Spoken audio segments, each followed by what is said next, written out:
The StreamYard is scrambling as we speak. Here we are. I think we're live. We're live. We're live. We're live. Live on my channel. We'll do it live. Well, good morning, everybody. Good morning. Morning. Glenn is not in the house today. He's out scoping out an exhibition site for his wife. His wife's artwork, his wife's pottery. She's a renowned pottist, sculptress. So, and we are looking at Toth, One for the Road. Again, hopefully going to get through most of this book today. We only got through like 41 pages last week. So, oh, here we go. Nope, 54 pages last week. 54 pages left. Out of 171. It's not a lot. I believe it's 171. Yeah, thereabouts. Yeah, 171. Where he says bye at the end. Bye. Oh, ebooks designer freelancer. Great. Pardon? There's a person in the chat. We have somebody in the chat. Hey. Hey, welcome. Person in the chat, thanks for being awake this early in the morning or mid-morning, wherever you are in the world. We'll pop that comment up. Ebooks designer freelancer. There you are. Great. Thanks for being here, ebooks designer. We're looking at another book. And I can't get my lighting right again. Let me see. Well, it looked okay there for a sec. It's black and white. You're fine. Aim the lamps right at the work, and it's about as good as it's going to get. We all right? Yeah, we're good. Okay. Running the opening. Go for it. And ebooks, if you need ebooks with pop-up, please DM me. Hashtag always promote. Fair enough. Fair enough. I have a strange feeling that our guest might be a bot, but I'm not 100% sure on that.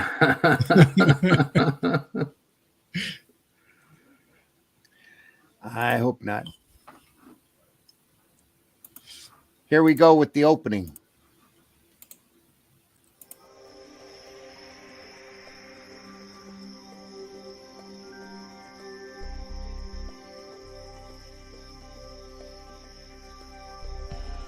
What was that?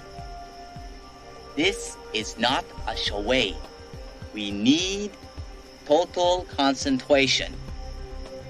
Now, once again, this time, with theory.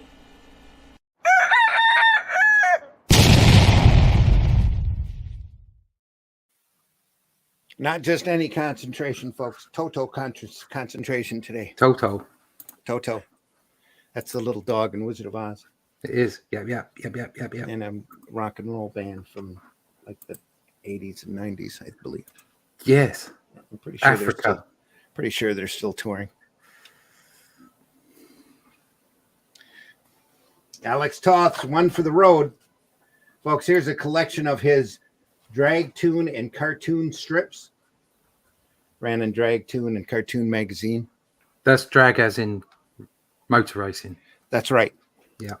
Not the modern day. No, just to clarify. Yes, just to clarify. Though there might be a couple of guys dressed as women in this book. It's always possible. It's always possible. But they're all mechanical. So you see by all the auto parts there. Motor story. That clarification was very important because I couldn't tell looking at the pictures there that it wasn't about motorsports. Well, especially with a face like that one right there. There you go. Yeah, you never know.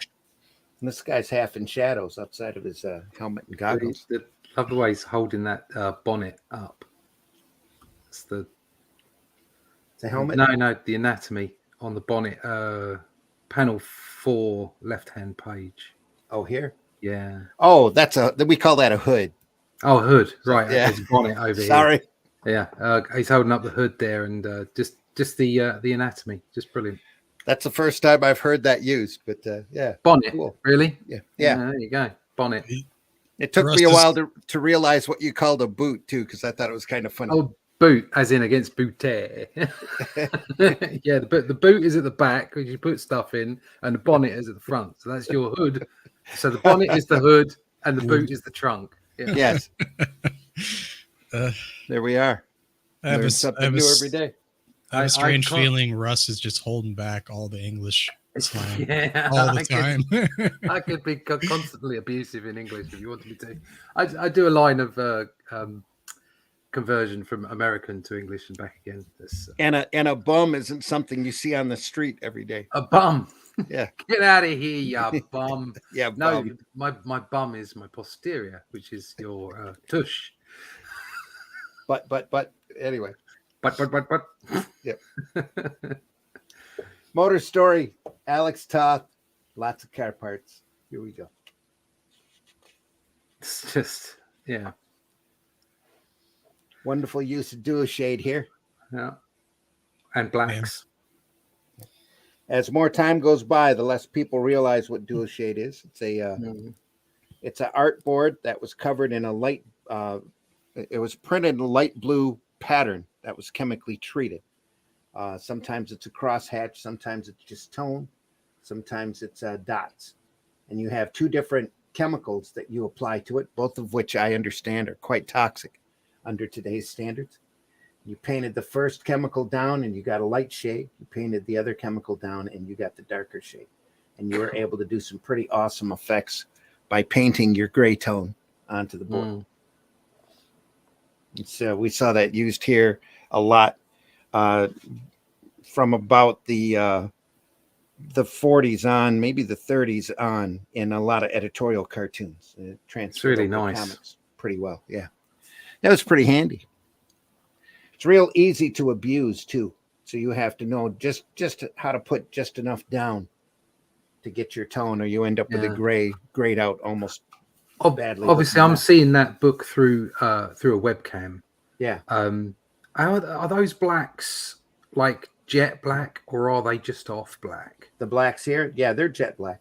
Yeah, They're I'm solid, just yeah. wondering how, because as far as scanning in artwork with grey tones, how that works.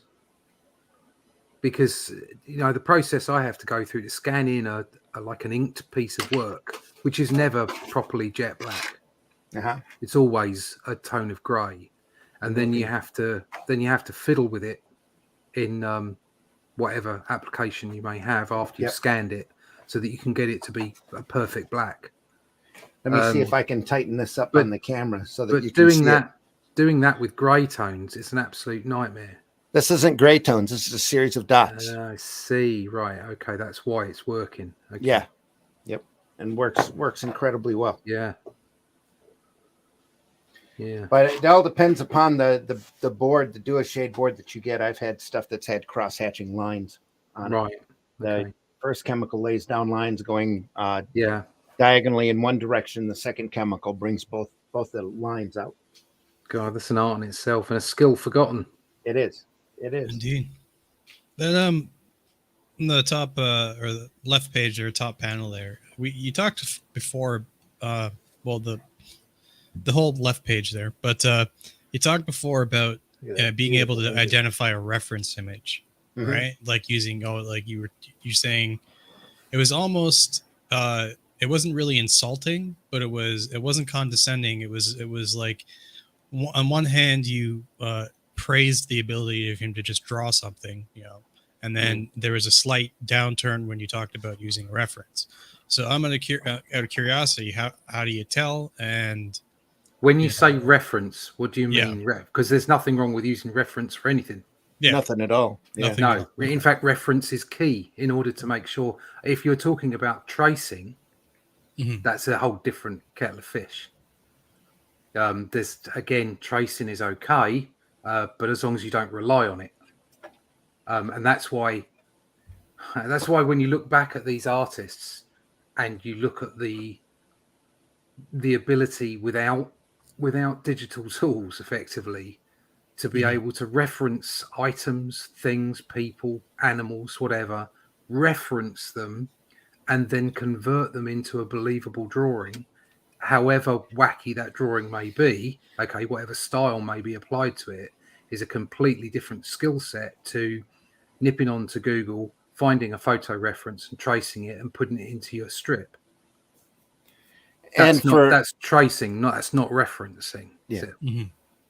For these guys back in the day, they used to have numerous file cabinets that had different photo references in it.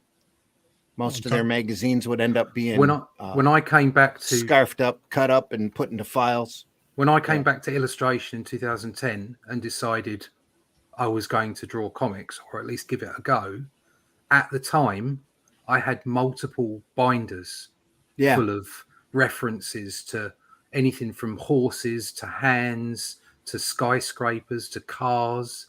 I've still got lots of like coffee table books with images in them of all kinds of different things you know, subjects that I'm not interested in just because they're great reference. And it's you know, it has changed. I mean, now if I want reference, I'll nip onto Google, I'll go and get some reference. The only difference is I rarely trace. Bing it. I just it's just easier to go onto Google or Bing or whatever than it is to flick through a massive book that you've got sitting up on your shelf. So the access to that reference library is so much quicker. But taking it that next step and effectively not drawing it yourself, just tracing. And again, tracing is not an evil thing. If you ask any of the older guys, like, you know, Neil Adams was famous for saying any artist that says they've never traced is lying. You know, and is it Toth you were saying, if you can't trace it, if you can't draw it, trace it. If you can't trace it, nick it from someone else. That was Wally Wood. Wally Wood. That's it. Wally Wood saying like that. Yeah. And Wally Wood was you can't what you can trace. Wally Wood was an impeccable artist. Yes. He was. And I think that the point is that it doesn't matter whether it's using 3D models or whether it's using photographic work that you trace from. If you rely on those elements, your sequential storytelling abilities will suffer. It's not that you can't use those things, because we all do and we all should, because you should use any tool that you can in order to make a great strip. But if you rely on static things like pictures that you have no control of because they're referenced from a book or an internet, or you just trace over, say, 3D models, instead of creating those things as the artist, instead of creating those environments and those things in your mind in a three-dimensional way and then laying it down and just using the reference where you can, if it works with your story, if you don't do those things, your sequential storytelling will be stiff and it won't flow and it won't be as good as stuff like this. It's in my mind that it's a very simple equation. It's like, use the tools that are there. Do not rely on them. You should be relying on your ability to tell a story. And I had that trouble, like, you've got to learn as an artist, you have to learn this process and you have to do it again and again and again. And, back in the day, 10 years ago when I started, there were panels that I had the idea in my head of what I wanted in the panel, and I would change the panel because I couldn't draw it, because I could not do it then. And now no panel frightens me. Doesn't mean I'm going to draw it brilliantly, but it means that I've got enough exercise in my sequential art abilities that I will put any angle and any panel down if I think it drives the story forward. Right. Rather than waiting for the right reference photograph so that I can trace it in. Do you see the difference? Yeah, absolutely. And I definitely get that. For sure. Flip the page, Randy. Flip the page. I was going to point out that this panel, that panel, and that panel were probably all done with photo reference. Oh, without doubt. Where he was especially the car. Yeah. Yeah, is that Studebaker or Chrysler? Or it looks like a Studebaker, doesn't it? No, it looks like a actually kind of looks like a Chevy to me. I swear it's a Studebaker. But they used to put those things together here. So, but if you look at the proportions of the wheels and the corner of the car, you can see that it's not perfect. So he didn't trace it; he referenced it. Yeah. I was going to show off a drawing I had done. I do a lot of side commercial work, and sometimes it requires line drawings that my style tends to be pretty cartoony. Which is fine. There's nothing wrong with any of it. But I can sit there and do stuff like this Yeah. That's fantastic. if I'm Yeah. here. Let me hit my board there. There we are. Nope. Oh, just blew it. Blew it out. Ruined There we are. everything. Boom. Yep. Ruined everything. Let me enlarge that. And you did this what You can like see. with rulers, or did you use like a in program ruler of some kind? I drew all of that freehand. Freehand. Wow, that's impressive. Yes, sir. Drew all of that freehand, but Okay, I can see the. Yeah, I can see it now. yeah, but I've got photo reference for it. Oh, okay. Yeah. Yeah. But you can just look at it and then you're good to go. Get Yeah. the proportionality. This is the convalescent center that I spent a few months at, by the way. Threw in line weight and then added some gray tones behind it in sections Absolutely. in It order works. to make sure it was accurate. Yeah. That's what you needed to do. Yeah. Yeah, as long as it gets finished, it's on the page and it looks great. And it doesn't really matter when you get there. Usually pieces like that I don't sign because I consider that to be more commercial work than anything. Money's money. Yes, it is. Well, I was working on a book there for a short period of time about my COVID experience that I kind of abandoned. It was taking me down some pretty dark paths. So But yeah, it's never or not always a good idea to be reminded of immortality. well, it's I had never done an autobiographical book before, so there were quite a while I was thinking about changing it out for my monkey, but after a while, the wife just quietly told me to stop and do comics I like. Do things you like. Yep. Love your life. Time is short. Time is short. Time is too short. Look at that. So we That's finally phenomenal. got to the next page there, and Got to the next page. Yeah. We'll see it. We'll see you next week, folks. Yeah, exactly. Thanks for coming, everybody. No, That's fantastic. what a great shot there. Worm's eye view. Again, HR very, very lackadaisical. The style. It's very sort of slapping it down.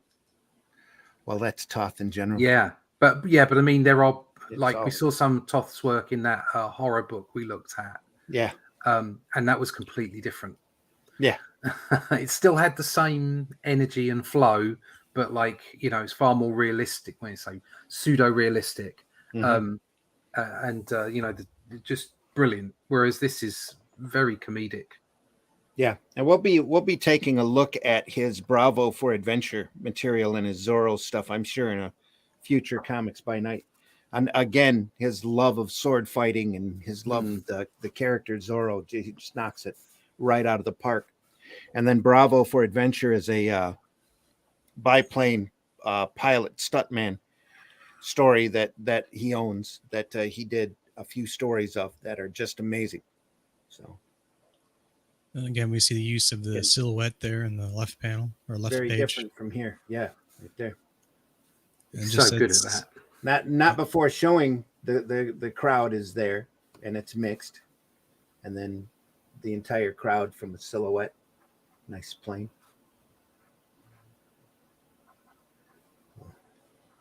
That's fantastic. And you didn't need to draw anything else in the background there for the drag racers. It's just there. It's done. It's got the grayscale with the chemical stuff you talked about before, and then yeah, simple, easy, quick. Then one day I was pushed too far. I blew up. Kapla. He's a master of filling that space. Yeah. And that's the tricky thing, is filling that space, having the confidence to fill it, Mhm. not necessarily with lots of detail. And at this point in his career, he had drawn probably just about everything, had done, Yeah. worked for DC for years, worked for Hanna-Barbera for years, did all of that, most all of that InDesign book that we looked at a few months back, and was just here having fun and earning a page rate, allowed to do whatever he wanted. That's why this book is so crazy good. It's the Dragula story. This is where Rob Zombie got the name of the song, Dragula. Yeah. Again, he's putting in that little bit more, not effort, but I don't know. There's just a little bit more to every panel in this. There's a slightly different style to this too. Yeah. He's using different line weights, and he's a lot more, even more cartoonier than what he was before. A lot looser sitting here, just going crazy with it. Beautiful dragster there. A lot of smoke. See a lot of movement. Look at that! Look at the line work on the second page, third panel on the gentleman on the left. Yeah. Yeah. With the helmet, and he's just holding it down. Yeah. Notice how very little of it there is. That's true, though. He was a master of minimalism, though. Which is important. So just a few lines. Yep. Put what's needed on the page and then draw the hell out of it, he used to say. So you get these heavy blacks meted with the thinner line weights. Just expertly done.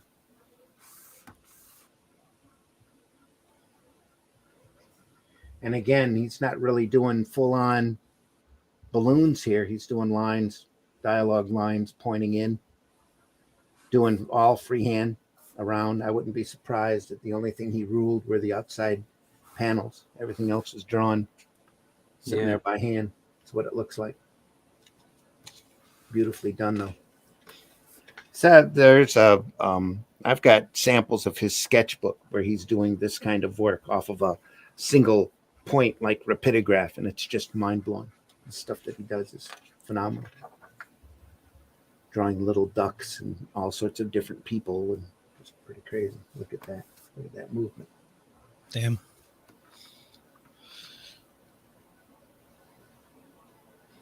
He just is just a master at work there. Like you get the top panel on the left, on the right there. It's like left page, top panel on the right. Yeah. Yeah. You want the focus on the other gentleman. You just silhouette the one guy, and you know, as they say, Bob's your uncle. You're good to go. You don't have to do that detail. It's not necessary. The detail is there. Yeah, exactly. So he's incidental. He's just standing there. And for all we know, he might have been covering a mistake here. Yeah. And turned it into a guy. Done that before. Happy little trees. Happy little trees. Exactly. Let me enlarge my camera here just a little so that you can see all of that. Sometimes that tripod slips. But again, what a great dragster right there. Smoke movement there. That panel especially is crazy because of the tilted figures. Yeah, and we're just looking at the sound effects, a few lines, some bent figures, and you've got movement. Just amazing. We're looking at, I guess, the shadow of the two characters standing as they get tilted by the. That's their silhouette. Yeah. And they're in that position because the car went by. Zoomed by, yes. Yeah, and they're okay. So they're pulled. Still zooming here, room. Yeah. Yeah, the blend. It's the blend of cartoonish action. Yeah. And obviously the figures are not realistic, but they have, much like we were saying about when if you do like rubber hose drawings, you still have to get motion of figures where the joints are on limbs, all that kind of stuff about figure drawing that works so well in any comic, even though you've got this very sort of comedic style over the top. Right. All the values, all the basics, they're all underpinning this, which is why it works so well. And here it would have been real easy to draw a couple of stiff figures, but these guys, you can feel their weight.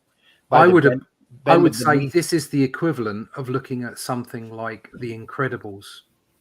Yeah. So you've got this full-on CGI, beautiful rendered everything, Hmm. and then you've got these cartoonish figures, but they move in a very, very realistic way. Right. And this is the equivalent in old school comic book, sequential art. Yeah.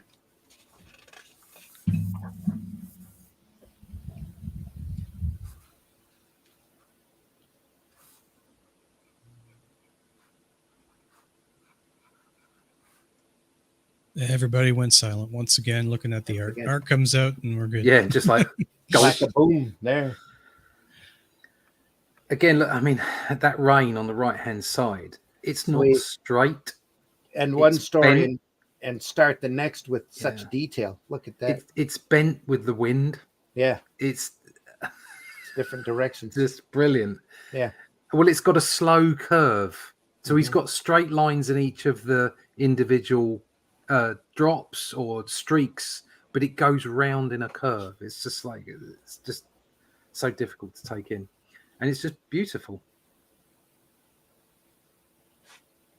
And then whenever you can, throw in a little cheesecake. Might as yeah. well, right? Why not? Always for Why not? drag cartoon book. Yep. Hot rods and beautiful dames. Yeah. He's holding a umbrella there. It's signed at Alexander Toth. Here, not just Toth or Alex Toth. It's Alexander Toth. He was feeling fancy that day. Must have been. He must have been. He was probably really proud of this pen. What's that Especially- panel or on the right page, bottom left? What is that of? Here? Yeah.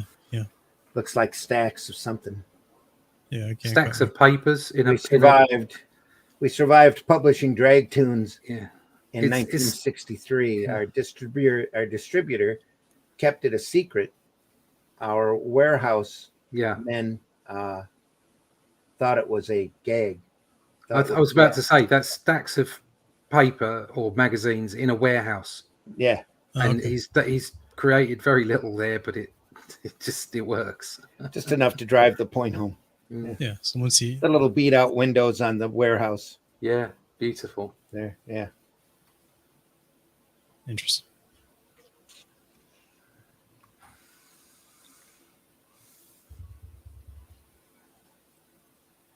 More duo shade at work here, And Great once figure. again, ladies, ladies. Yep. ladies all throughout this a couple pages. Ladies. All different looking too, not just hairstyle. Different. No, they're all Faces different. are different.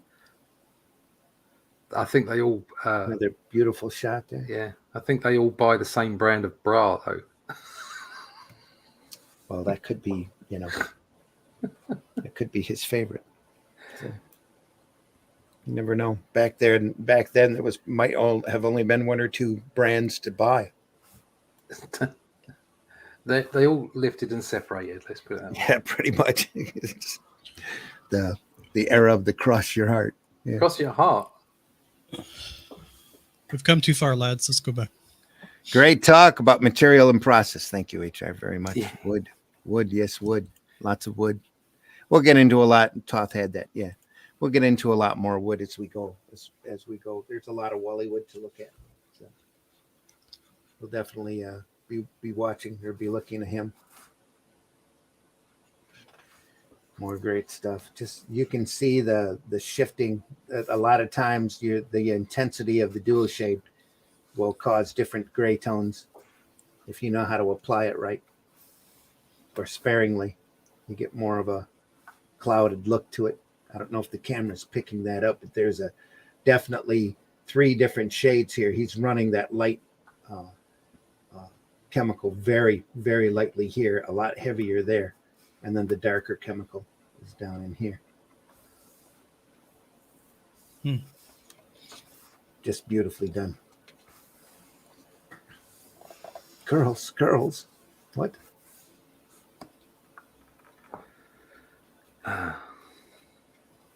That chimney's brilliant. On the house. How to take up a page when you have a short story. That's right. Big title. Big title. You paid me for how many pages? Not a problem. There we go. Got it done. And again, this looks all freehand here. Yeah. Yeah. Intentional little bend to the smokestack here. Just greatly done. So many good touches. The over cartoony look and the eyes here. You can't go wrong with that. Nope. Sure can't. Oh, I got to fill this in and it's on duo shade board. Okay. I mean, like, at Oh, first, okay. you might, if you were the person publishing this and you're paying for page rates, you might be mad at first until you saw the work, and then you'd be like, oh, whatever, it's fine. Yeah. Well, at this point, I think it was, hey, we've got Alex doing work for us for so much per page. We're just going to let him create. Yeah. Or you call him the day before the deadline and go, Alex, you owe us 5 pages. He says, oh, yeah, no problem. Santa's Wild Ride.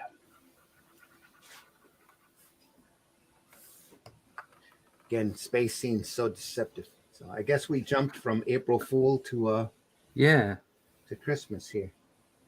Unless that's the fool. That's the Fool. Yeah. Yeah. Or this is the end of this story. Oh, okay. Maybe. All right.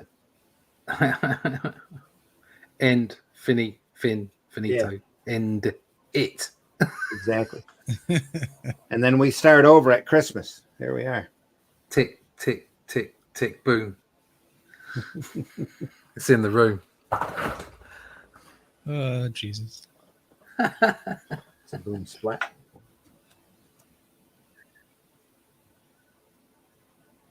Quick little silhouette. Santa and the reindeer there.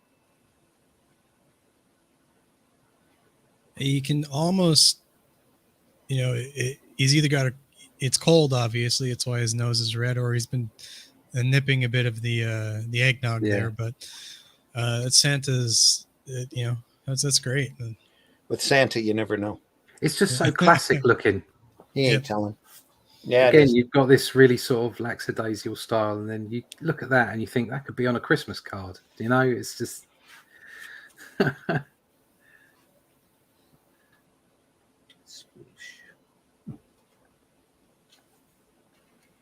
Made it.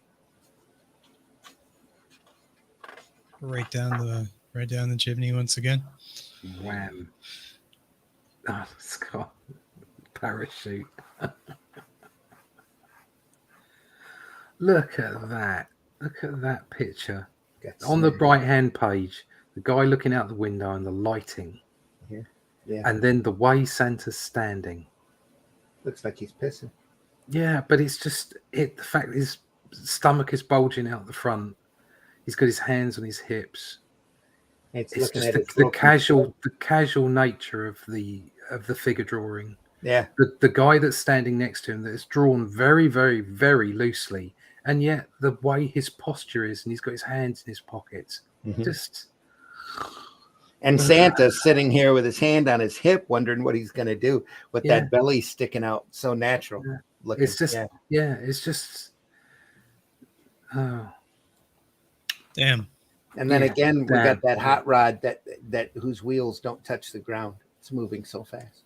You don't see many people throw like in comic books. Everybody wants to draw the hands all the time because it's like a somewhat showing off of a talent. But you don't need to. You can just stick them in some pockets. Yeah. Well, actually, if you look at the way someone like Buscema drew hands, they're accurate from a perspective of all the bits are in the right place. But like the way he drew fists, they're basically just blocks for the fingers. Yeah. And there's a slight curve in every finger, in every fist, and it just makes it believable. Mm-hmm. And here too, putting his hand in his pocket shows that it's cold out. So it's he's all part of the trying to story. stay warm.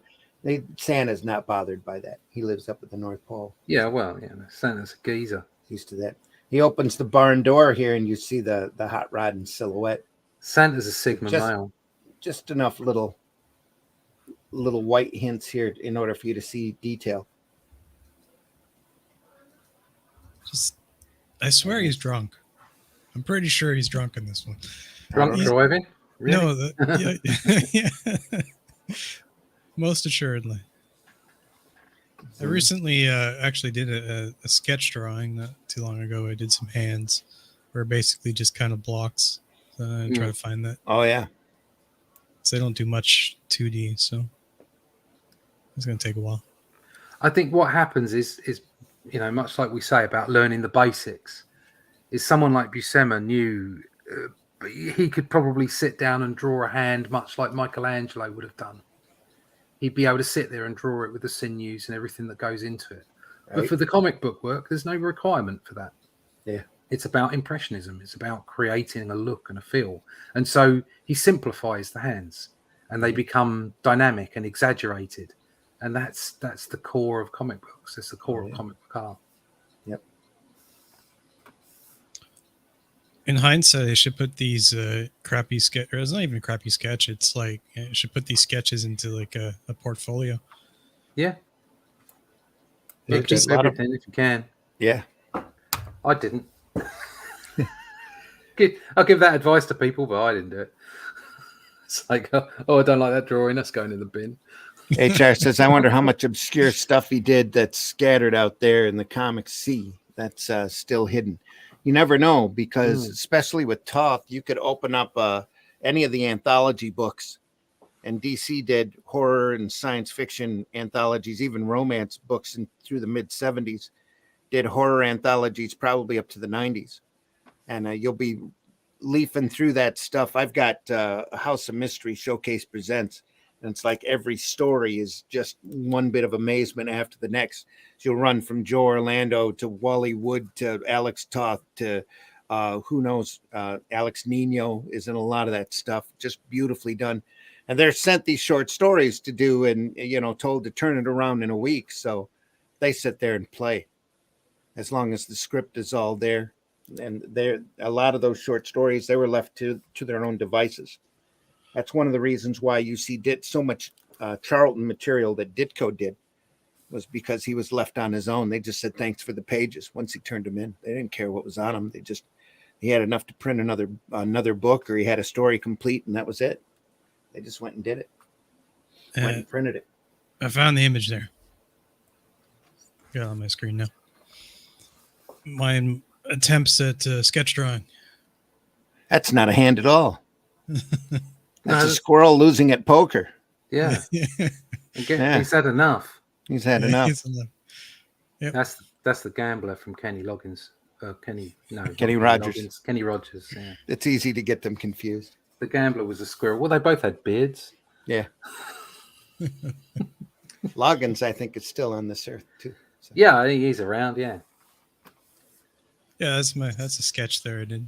Oh, he doesn't look exactly the same. I saw a Professor of Rock interview with him. That Oh, right. Okay. he's getting a little older, but Yeah. as do we all. He's still cool. Didn't quite have the plastic surgery that Kenny Rogers did towards the end there. He had his face Did he have? pulled up. Oh, he didn't. Did he? Yeah, he Oh, did. It did not look good. I think that I find that really sad. It is. It's like you want to, the ancient Viking kings would never have had plastic surgery. No, and a lot of the best, even the female actresses know to age gracefully. Yeah. If they get any work done, it's very slight. Yeah. It's a big sign of vanity that you go in, you have that severe plastic surgery done where you look artificial, Like Madonna. Madonna. Oh, It just rough.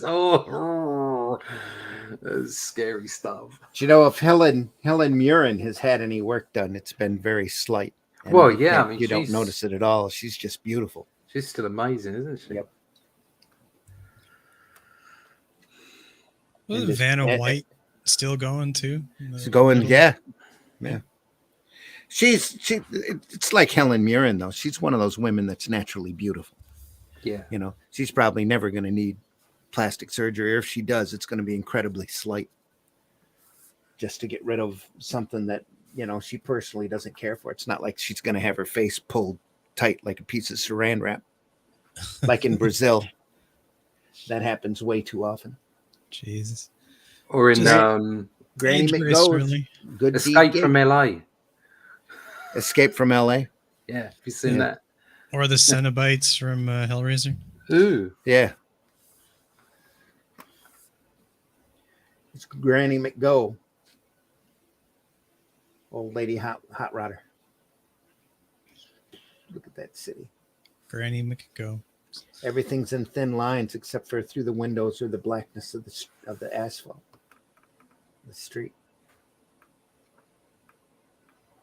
It's a wonderful It's got a different look as well. It's like those guys are just like the hair on them and it's so slick. That whole crowd there is amazing. Yeah. Damn. The guy's got his head tilted slightly. Oh, wonder what's he doing over there? Yeah. Jeez. Is that a woman in that car? She's had plastic surgery. Quick, get her. Those hot-looking hoodlums are picking on poor, helpless old ladies. Yeah. Sure, she's going to show them how helpless here before the... hot looking. That's hot rodding. Hot rodding. That looked like looking to me. I thought he was making a pass at him. Yeah, I was about to say, I don't think that would have... No, it's hot rodding. Hot rodding hoodlums. Sorry about that. Sorry. That makes more sense. Yeah. But look at how he's doing the time tails. It was drawn. Yeah. Look at how he's doing the tails on the balloons here. He's just having fun. Crazy little lines here. This one wraps all the way around and goes back up. Look at that. That's crazy. This one here. Wavy, wavy, wavy. Yeah. A master breaking the rules there and getting away with it because he's just so damn good. Who's going to complain about it, right? Exactly. Yeah, it's like, he's just turning in this. A couple of old idiots pages at a time. Yeah. In 50 years' time are doing a video about it on YouTube. And then we get this great 3/4 page shot of them working in the garage from overhead. Look at that.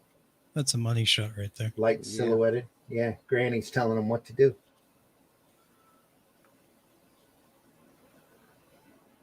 She's in the next story as well, beating somebody's butt. And he's changed the style up again. Yeah.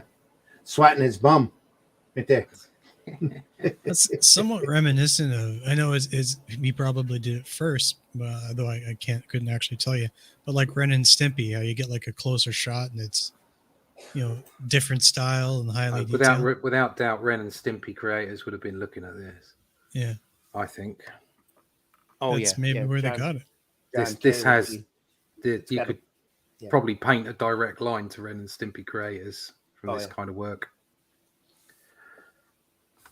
Yep, absolutely. Great. Look at the undercarriage in the top panel of the right page of the car. It's just, again, a silhouette, but it's all there. God damn. Well, it probably isn't all there, but the point is there's enough of it there to be believable. Exactly. Yep. Yeah. It's brilliant.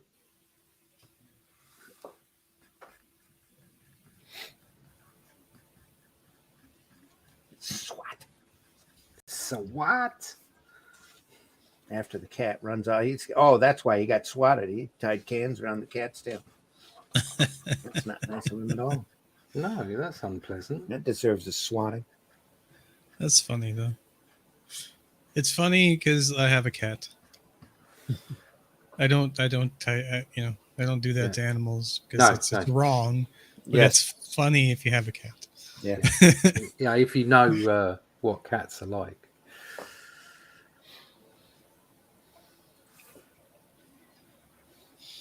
I'd be very surprised to find somebody that didn't know what cats were like. Well, you'd be surprised. Dog lovers. Yeah. And then here, look at this. This is so a lot more realistic than a lot of the other stuff that he's done. That might actually be somebody. Yeah, that looks like a caricature, doesn't it? Yeah. Goodies down. Right up. Mm. Hi, Granny. Okay. Goody's down. Goody's coming. Goody's coming right up. That's what it is. Man, my eyes are terrible this morning. I have my computer glasses on and not my reading glasses. That's my excuse. Never say whoa to Granny McGo. There she is right there. It's like Mr. Magoo. I wish I was able to live in those times and Look at that car. It's awesome. race in Yeah. those cars. Yeah. I love racing. He's filing his nails. Scared I don't of know if you Granny. Look gents- at that face. I don't know if you gents are into racing, but I do a lot of sim racing whenever I can get a chance to find time to do it. Did you what kind of racing? Sim racing. So it's With like games. simulated, right? Simulated? Simulated Oh, racing. oh. Yeah. Yeah. We used to So have that- slot cars when I was a kid. I mean, because the graphics have advanced so far in the physics and stuff that it's basically as close as they can get at 1-to-1. And I do a lot of F1 racing. Yeah. Oh, right. Okay. So like the cars going around the track are nearly 1-to-1. So you got to understand the same physics and you're using the same kind of stuff. They have a movie coming out shortly about an actual event where they set up a video game. Gran Turismo. Yeah, and then took one of the kids and turned him into a driver because he Yeah. was that good. Oh, that'd be pretty interesting. Yeah. It actually can happen though. That apparently it's based on a true story. So There's a couple of sim racers that actually beat the F1 guys, and they do like What, in the simulation? in the simulation. They could probably do it in real life if they trained to do it. But Yeah. Because I would imagine it's some of those F1 drivers are incredibly fit. it is the amount of Because speed. Yeah. It's a whole different thing to physically do it than it is to do it in a computer simulation. absolutely, Because of the physicality of the thing. But yeah, obviously, if you've got the lines and you drive well in a simulation, if you're trained to do it in real life, I'd imagine that would give you the advantage. HR says he saw an FBI story he did in Adele. I think you're probably right. It was probably an adaptation of a movie of the FBI story. And there are compendiums of his listings of his work out there if you dig hard enough. But anymore, you really have to dig. And you have to be lucky to find those old compendiums that list all of these great people's work. Alex especially, he was like Ditko. He went, and Kirby too. He went wherever the money was. And so he's all over the place. I think Alex worked for everybody at one point or another. There's an early X-Men that he inked over Kirby. I think it was a disastrous looking book. It was around like number 10. Say they really clashed bad. He only did it once and didn't work for Marvel again for quite a while after that. But he's done work for everybody. If you paid and he could get a check from you for work, he would probably do it. Did a lot. That's why we looked at that InDesign book. He was working for many years for Hanna-Barbera and Ruby Spears, and on his off hours and his weekends, he was doing comic book work. What a job that would have been, I have to say. That's the idea of doing something like that. To be hired as a design guy, it's just to be hired as someone incredible. who comes up with ideas and that's fun. But on the other hand, the breakneck of it, especially around proposal season, would be just horrendous. The stress would be terrible. But that's when, like in 1 year, he creates Space Ghost, Mighty Mightor, Herculoids, and all of these crazy ideas. He's in the InDesign book. He notes that he went home for a weekend and came back with they wanted some diverse characters and Super Friends because they were all same color, mostly white, mostly male. They're all white, mostly male. So he had to come back with a diverse team, and he did it over the weekend. As you do. They couldn't use Black Vulcans or Black Lightning, so he turned it into Black Vulcan and Apache Chief and who was it? Super Samurai. Super Samurai. I think it was. What a name. That's a great name, isn't it? Oh, Super he's just- Samurai. He's just pulling them up, out of nowhere. I think Rima, the Jungle Girl, was part of that too. There was a whole group of secondary characters that he created for Super Friends. He created Just Toth in a created weekend. Herculoids. Yes, he did. So that's why the blob has that really thick. Igu the rock ape has all those thick black blocks on it. Yeah. Oh, yeah. And the Gloop and Gleep are just The Gloop and Gleep. And just drawn pillows with round eyes. Yeah. Yeah. That's That why. stretch all over the place. Yeah. That cartoon has such a charm to it, and it's such a shame when you said I got the collection of it and could only watch maybe 3 or 4 episodes in a row because the writing in it is so atrocious. Zoo family on a planet of their own with all these great unique characters, and the entire each show has the same formula. Evil race or a group of aliens invade the planet, and the monsters have to fight them off. It's just most of it's mindless violence, but they look really, really cool. Speaking about That's good for me. Yeah. Speaking about writing and cool, recently I just remembered I sent a message to on Twitter to Chuck Dixon, right? Because he was like, ask a question. I'm like, I have a question. Could you review my? I was just joking around. Could you review my book as I'm working on it? And he's like, yeah, send an email. He gave me an email, and I just sent it off yesterday. Just usual. They're just normal people, Chuck seems to be a really nice guy. Actually, yeah, he does. I was wondering, the Chuck. I mean, I've tried to get in touch with a few people just to send them a book, and it's really difficult because they're busy people, and if you send them messages, often they get lost in thousands of other messages. They must be messaged by people all the time. Probably. Oh, yeah. So it's nice when they do come back to you. Well, we'll see, because he replied and he's like, sure, here's an email, send it here, and eventually he'll get to it. If he doesn't get to it, whatever. It's nothing lost there, not really. And yet, to go back to our subject here, Steve Rude, who created Nexus and did a lot of comic work, sent a Johnny Quest story that he did to Alex and asked him for a critique. And Alex sent it back all covered in red lines and little notes. He asked for it. A whole series of notes. Yeah. He literally got skewered. And then Rude said it was, and a lot of it was incredibly vicious. What the hell did you do this for? This doesn't make sense. You needed to have done this and that kind of stuff. And Rude said it was the best, most educational critique he ever had in his life. Yeah. Well, it was incredibly demeaning, but people get so. But Toth was straight up and here you go. But what the hell did you do that for? Creators, unfortunately, are difficult at taking critiques. You say you're anything but the politest person on the planet, and they'll start crying that you've been abusive to them. Yeah. Well, he did post. He posted the entire. Go ahead. No, I'm saying let's just take this on board. Yeah, okay, maybe someone's been a little bit short with you. Yeah. But if they're taking the time to come back to you and give you some criticism, take it on board. Find out what's working and what isn't. He ended up posting the entire critique online for everybody to read, even though it was some of that he was just flat out yelling at him.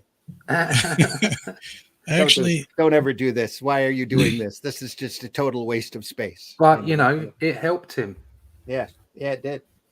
I actually do that in a 3D community that I'm in with like thousands of other 3D artists, and it's there's a critique board, and I'm one of the most active people on the critique board. And I'm in there, and I will be brutally honest with somebody when it comes to 3D because it's my wheelhouse, right? Yeah. And and like most people, like no matter how like much I'm like as honest as I am, right? They usually, because they're good, respectful people, they come back and they're like, thank you so much for pointing us out.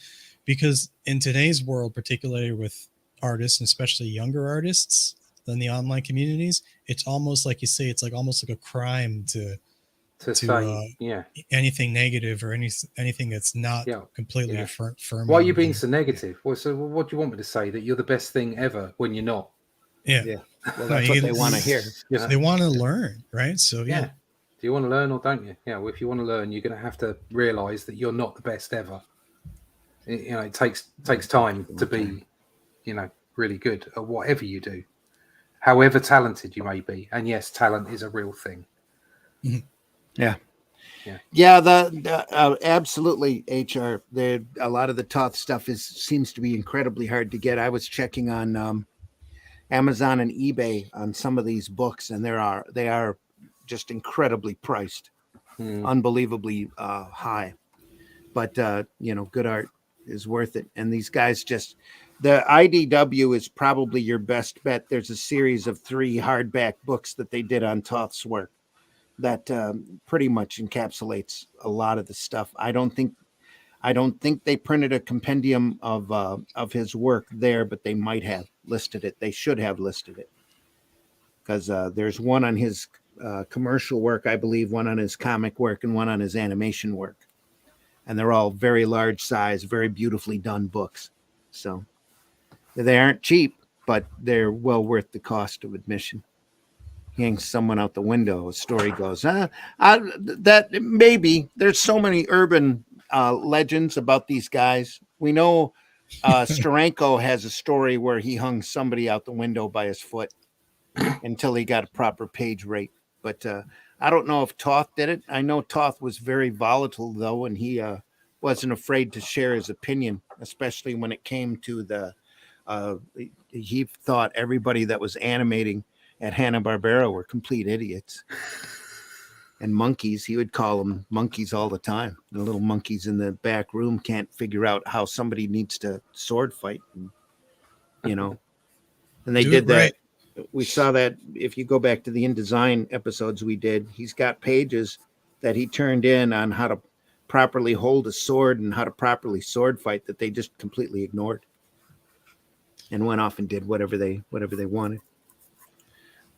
HR says Alex was the best. The best get lost of crap, lost in the crap. Maybe. I think they played him for a long time. Look at Kirby. Yeah.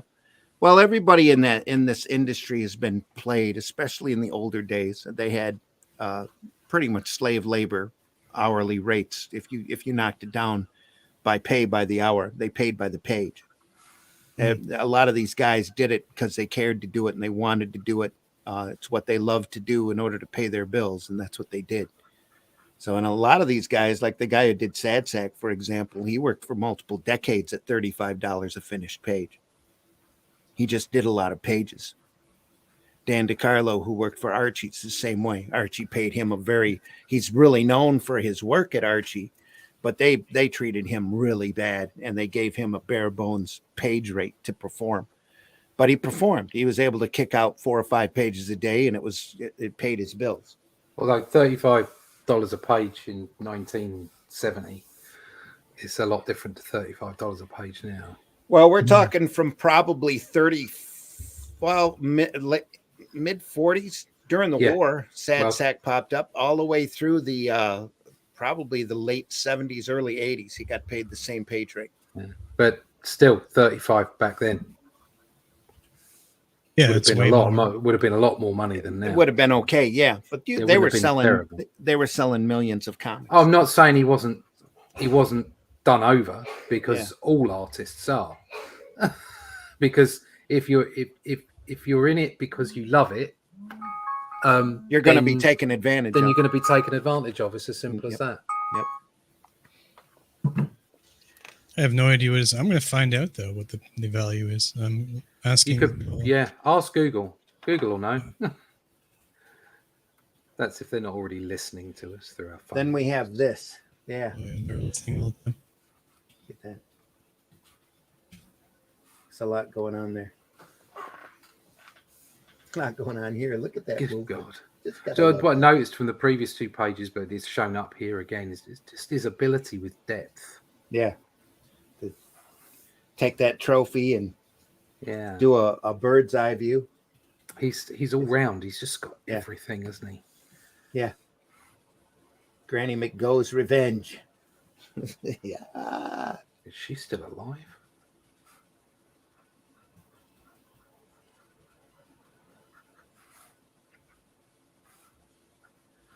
Stop holding the straits.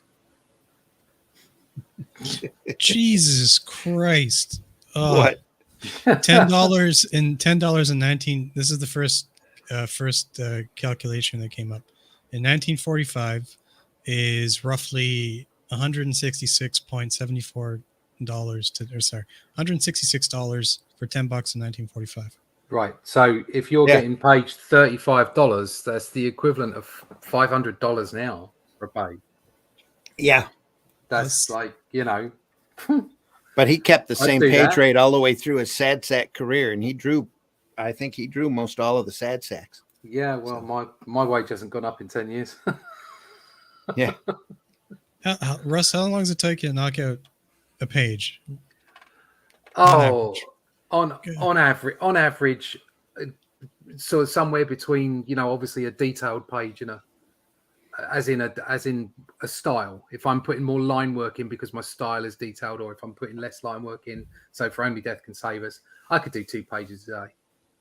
2 pages a day. Yeah, but what I'm doing at the moment, I'd say half that, a page a day, including pencils and inks overall. Yeah, so $500, yeah, $1,000 a day isn't bad. Well, I wouldn't even do 2 pages a day if I was getting $500. I'd just be quite happy with the 1 page a day, and I'd take Fridays off. There you go. Yep. Oh. But it's different now. It's like you can't get that work anymore. That work doesn't exist. Well, think about the It's value getting of thinner 10, and thinner. Yeah. Yeah, like I said, I was like, holy, $10 is now the equivalent of $166. Yeah, Mm-hmm. yeah. That's insane. That's inflation. That's inflation. That's the And then it the is hidden insane. tax. Yep. It's what they do. They make your money worth less. Here they call it Bidenomics. Yeah, Bidenomics. Yeah. It's everywhere. Just Wow. It's everywhere. Egypt's. It's everywhere. Egypt's. Well, they're not Egypt's, are they? Because they're rich and we're not. How do you do a crowd scene like this? You know, how do you figure that out? That's just insane. That is amazing. Yeah, and after the mid-ground, look how loose Smear, everybody smear, is. smear, black, Yeah, black. yeah. It's brilliant. Yeah. Sat there with a brush. Done. Yep. I mean, you see how Beautiful quickly work. Bob Ross does this stuff, too. It's just Yeah, well, again, it's about distance. And experience too. You do that much, you know, and you realize what a putty knife can do on a canvas. So you just grab it and do it. That's whatever tool works to get the job done. Now, I was reading the cartooning book that I have by Jack Ham. He's talking about just grabbing anything, including like a Q-tip, and just for texture and just laying it, spotting it down, and all sorts of crazy ink methods and techniques. It's just crazy.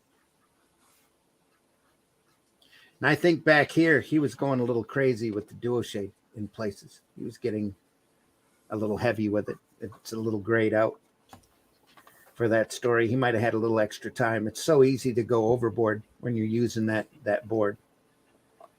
And then here he's back to just sparingly using it. Here, all of the chemical isn't down here. There's all sorts of different shades, but it works well because it's in the water here. Just beautiful look to it. He knows what to do with the tools he's got. And again, look at all of the perspective shots. The worm's eye view, the bird's eye view here, straight on there. Just a couple of silhouette blobs here in front of a newspaper. A bird's eye view here. You're looking down at the biplane, or the old plane. It's just amazing. Great stuff. Straight on, then high up again. the tree alone. Look at that, right? It's not solid. There's those little flecks of the. Yeah. God damn. It's a guy in a phone booth. Yeah. Just didn't take. Go ahead. Got to make that interesting. So you do it from a worm's eye view. Yeah. He didn't have to do that, but he did. Just getting taken to school. And one page at a time. that's a perfect example of if he was tracing something, so he went and got himself a picture of a phone box from Google and traced it so that he could make it look accurate. Yeah. It wouldn't have any of that energy, would it? Nope. It might look more accurate, but it won't have the energy. And I saw somebody post something the other day. It's like, why don't comic books look as good as they used to? And they posted up a piece of Wolverine, and I think it was an early Jim Lee X-Men Wolverine against a modern one. And if you actually looked closer, you could say that the one on the left was a better illustration. Okay, it was more anatomically correct. It looked realistic to a degree. Okay, as far as you can with pen and ink. But then it had no life. Yeah. It had no energy. And that's why the one on the right looks better. That's why those comics are better. Simply because so much of the art nowadays, as great as some of it is, and it really is fantastic, some of it, especially some of the DC stuff, it's lost its energy. It's lost its mojo. As it, it's just not there anymore. It's not as exciting. Nope.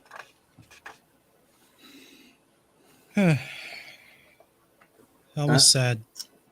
Oh, look at this. Just a few lines and a bit, Yeah, of, that's why a we're bit here. of duo shade here. That's what this is. Just some outline and a bunch of blocks of duo shade here painted in for the foam off of the boat. Painted in for the background here off of just a little outline. Just crazy done. Just chuck that in. And Yeah. And then this tight shot, here's his knee looking up at him driving the boat. Just phenomenal. Again, that's what I'm talking about. Those panels that I used to be afraid of. Again, not in any way, shape, or form comparing myself to Toth. But just those panels, those awkward panels that you have in your mind, you think, wouldn't that be a great look? And when you're not as experienced, you kind of bottle out of it. You're afraid of doing them, so you might change the angle, and that angle might well be, less energetic, less fun, less interesting. Yeah. And it's just having the wherewithal, having the experience and the knowledge to just know I'm going to draw it from that angle, and it's going to be fine.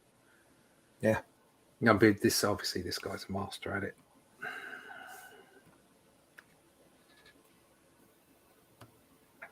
And yet you look at that. This page is a lesson in itself. But the straight on shot, the super tight shot, the way back shot, almost like an establishing shot. It's almost two shots here at the bottom in order to get the point across the strip. So or the story. What was that book you recommended again? I think you recommended a couple of those. Like it was Eisner and there was another one. Eisner's Comics and Sequential Art. Eisner has like a half a dozen graphic storytelling books, but his Comics and Sequential Art, and I think it's the Art of Graphic Storytelling is excellent. Yeah, I've got it here. Will Eisner, Graphic Storytelling and Visual Narrative. Yeah. And Comics and Sequential Art. Mm-hmm. Fantastic books. And then of course you've got just purely from the artwork, How to Draw Comics the Marvel Way. It's a fantastic book. And then anything by Hogarth, if you want to get involved in detail. Yeah, and the anatomy drawing. Yeah, and lighting. Drawing. Yeah, his light and shadow book is indispensable. Yeah. Absolutely. Yeah, dynamic anatomy, dynamic wrinkles and drapery. That's a really good one. Yeah, dynamic light and shadows. Yeah, drawing dynamic heads. He's got an entire light and shade. I've got them all sitting here beside me. He's got an entire book on hands. Yes, dynamic he does. Hands. Yeah. It's just they're all textbooks. Seriously, and just well done. Oh, I've got that one as well. Drawing dynamic hands. Yeah, you've got the whole set then. I've got the whole set. Yeah. Because the drapery one is a little rough to find. I'm not sure if that's even in print anymore. But the light and shadow one is totally a learning experience. Yeah. I recommend it to everybody. Yeah, you have to pick it out and look at it every now and then. Yes, you do. Yeah. It's Same not thing with something- the Eisner books too, though. Yeah. It's like us going over Watchmen. There's Yeah. so much in it. You're going to catch more every time that you read it. It's not like something you should be sitting on your desk while you're drawing, because it will restrict you. But it Yeah. is something that you should pick out every now and then and just flick through and go, oh yeah, and it's like it's a reminder. It's like, right, that's the way it should be done. The Life and Art of Alex Toth documentary is great. Yeah. Where's Kirby's? I'm not sure. There are a couple of really good books out on Kirby. I think what's his face kicked one out that I found pretty inexpensively. He was an assistant of his. Evan. I don't remember the guy's last name, but he did a nice biography of Kirby. And there are compendiums of listings of Kirby's work out there too. I know that for a fact. I've seen them. I've watched some stuff on YouTube as well. Some great documentaries about Kirby. Yeah. Yeah. Amazon Prime seems to be a good source for a lot of that stuff. And YouTube, YouTube. run up Jack Kirby on YouTube. You're bound to find a bunch of stuff. Find something. Yeah. Actually, getting him in front of a camera was a major feat. That's why Glenn has the CD that he's got, because you don't see a lot of Jack out there. He did a lot of interviews, but he didn't do a lot on video. Circling back to cloth there, because I kind of missed the jump in. I was just recently talking to a fellow sculptor that was doing miniatures about cloth, and he was having difficulty with it. So what I did was I recommended to him take a piece of toilet paper, and then just, if you want to get the folds of the cloth correctly, is just take wrap it around your finger and then just bend your finger, right? And then take a look at your pant leg, bend your pant leg, and then just try to feel the depth of the line to get it correct. And that helped him out quite a bit, and you could see the marked improvement when he started to do the technique. The big thing for that, the two big things I would say for that, is to go someplace where you can people watch in a park or a mall or whatever, and just draw as fast as you can there. That's how I learned my female anatomy, by taking sketchbooks into strip clubs, by getting almost arrested. Yeah, almost exactly.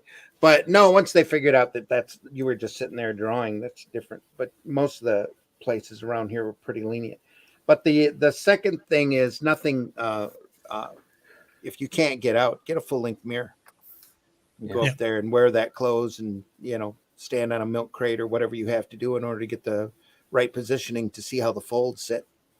It's a great reference there. Well, the benefit about the toilet paper roll is that it's like you can hold it in your hand while you're looking. You can squinch it around, and you get different angles, and here's one of the advantages of using that duo shade board. If you're looking here, you see all of these. This is all brush strokes right there for that sheen. You just went through with a brush and flicked it. Damn. That's one of the advantages of using that chemical toner, is you can get those painted on looks like that. Turning the page now. It's a great shot. Look at that. From the waist down. Yep. Somebody walking off.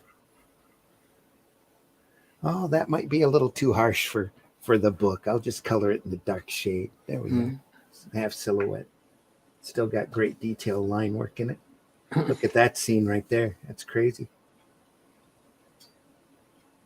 He did love his cars. He did. That's why he did this. And obviously that ambulance isn't moving because all of the wheels are on the ground. Obviously. And that one is moving. It's way up in the air. It's moving fast. Chugga. People beat up, all bandaged. Look at that panel on the right page, third panel. That face. You'd have to have been in a bandstand or something to seen that. He spent time at the tracks. You can tell, obviously, but like he spent time at the tracks. He was there. Well, that's great. That's its imagination just fired up too, because you can tell that's not referenced. He just sat there and drew that. Yeah, he just from his And leaning over and putting that fist way out in front, almost a 3D look to it, a little bit of shadow underneath, just beautifully done. Just right from memory, right from a moment in his life. He's like, oh yeah, right there. Even then, it's all overextended. This is all the cartoon look to it is just amazing here. Yep. This over exaggeration is the key to great cartooning, though. Yeah. Craziest quilt. Something I struggle with is cartoon. I always wanted to be a cartoonist, but I struggle with it so very much. You're probably overthinking things. Yeah. No, I mean, yeah, I don't know. It's another great shot up through the almost a crotch shot right up the steering column here. Just greatly done. What a and you're pulled from the megaphones here to this because of the shape. It's just crazy, and then pushed that way because of the composition right towards it. That's really the focus, and then zooming out, actually zooming that way over to the other panel. That's where we're going. This is a wonderfully composed page. Probably totally instinctual. And then we get this. This is like a collage, a mess, just to show the crash. What a cluster there. And they're all looking. Is this Granny again? Looks like her driving in. I'm sad to say that I haven't even. I've been somewhat ignoring the text and just kind of looking at the artwork for most of the book. Yeah, because it's that compelling. I'm like, who cares what it says? There are stories here. Yeah. Wow. Yeah. Who knew? So much of it is so well done that you can follow it without reading anyway. Yeah. Because of the wreck, I guess they asked Granny, what are they going to make? She said, we're going to make a quilt. Just we are.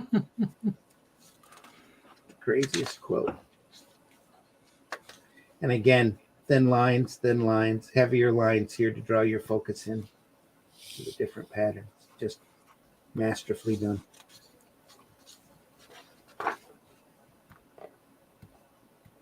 So they make a crazy quilt, all right, for a parachute.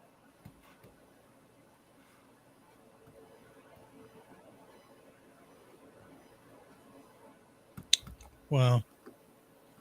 And here we go, slot car racing. Granny McGo closes. How big was that back in the day, Randy? You said you Pretty big. used to do that yourself? No, there were shops. I ran it once or twice, but there used to be whole shops with incredibly large tracks. You can bring your own slot car in and race around the track for a while. They sold all the slot car accessories. You had a little track at home, maybe a figure eight or whatever, and then they had whole storefronts that had incredibly huge race layouts. If you look at, we could probably pull up a picture of the old Batman show, because they ran slot cars a couple times on there, because that was Scalextrics is what they used to call it over here. Really, that was the brand name, Scalextrics. It was slot car.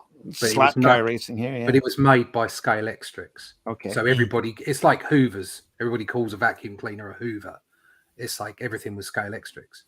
So yeah, and we used to. I remember my dad bringing because he used to be a programmer, and he worked in an office where they had some downtime on occasion, and they had a massive Scalextric set. I mean, 2 massive boxes of this stuff.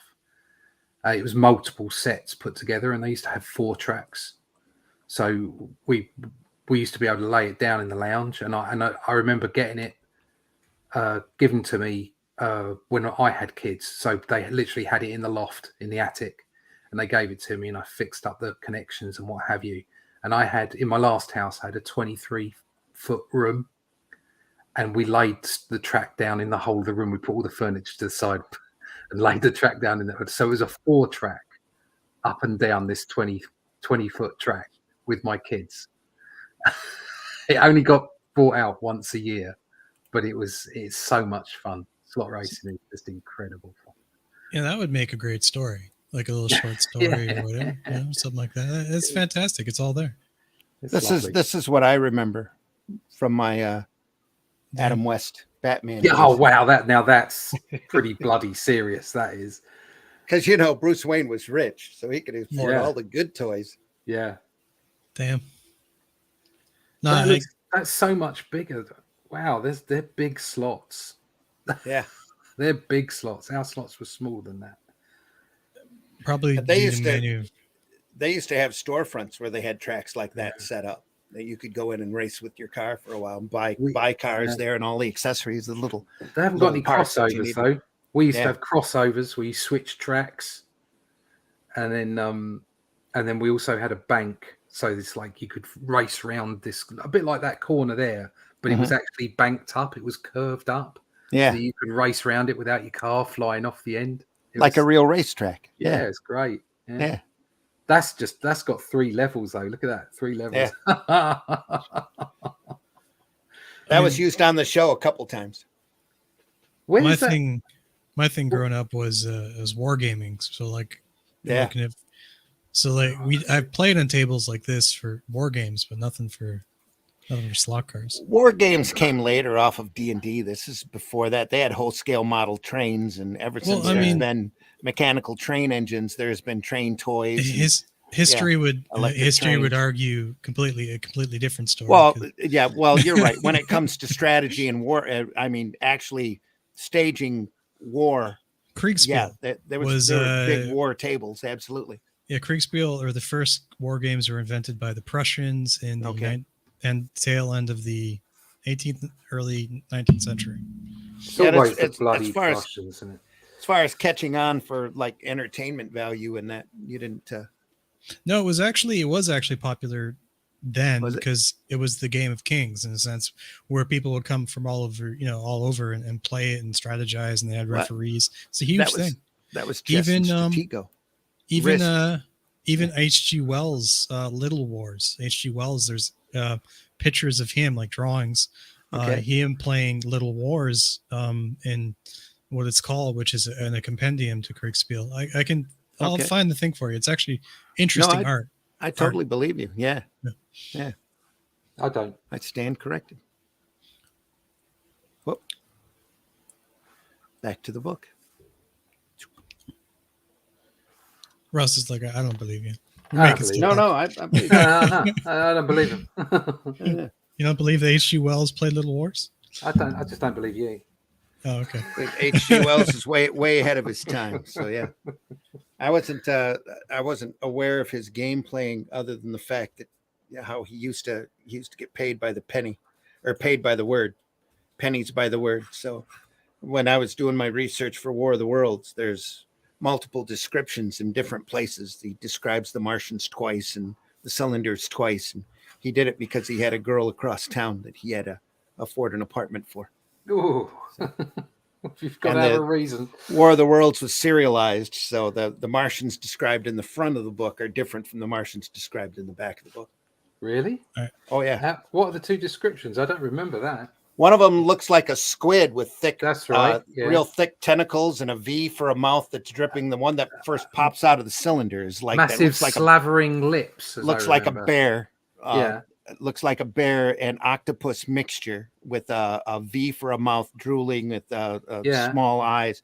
And then in the back of the book, he describes the Martians as kind of a lump with thinner tentacles squiggling out from underneath it. So, well, there you go. I always saw that as alpha and beta Martians. Right. So I always planned on using that somewhere up the line. Yeah. But yeah, it's really fascinating when you get into it, because him and Verne both got paid by the word, and sometimes they got overly descriptive depending upon how their bills were at the time. There we go. I found some of the articles about it, and there's a book too. So here's let me get the page up here. Huzzah! Camera's live. Huzzah! There we are. Oh yeah, cool. Isn't that different? Yeah. Check them That's out. definitely Wells there on the left. Yeah. Check them Sweet. out. They're all And having there's fun. Isn't it? And there's All right. Oh, yeah, there you go. Floor games and Little War. All right. fantastic, isn't it? Sorry about that. Yeah, my mistake. No, I mean I studied the history of this stuff, so I mean it's Yeah. fair game. That is fascinating. You'd be Well, surprised. I knew they'd play out the scene when they were, actually having wars about troop movements and that. Oh, yeah. They That's do where it that during the started, Civil right? War, especially. Yeah, I'm sure it did. Napoleon probably, or Genghis Khan, had that Mhm. kind of setup. Well, chess has always been that, but the That's evolution true too. Yeah. evolution of Kriegspiel was the advancement of that particular. You can see when you look at the history of Kriegspiel, which is fascinating. There's a video called I know this is completely off topic, but it's comics, but a video called "How War Became a Game," Okay. and it's just fun to watch. It's like a good half hour to an hour of decent content. Cool. I'll actually put it in the chat for you there, Randy. You learn something about history, and it's fun. It's a fun afternoon. It's a combination of photograph and negative space sitting here. Look at that, with line work back behind it. Just a montage of different techniques sitting on this panel. It's bonkers. So he must have had a great photograph of the car here that he wanted to use. He just cut it out and pasted it in. Yeah, I'll just chuck that on instead. Yet this guy's pants, there's no delineation in it. There's no line work in it. It's just negative space in order to draw your eye right to it, right there at the blackness of the highway, sitting there. Just great. And then that's a photograph here too. Damn. Right? Yeah. Careful. Oh yeah. No, I'm just pulling up my magnifying glass so that I can look at it. Yeah, it's what it is. It's a black and white stat. And he the went through and whited out the pants there in order for it to pop.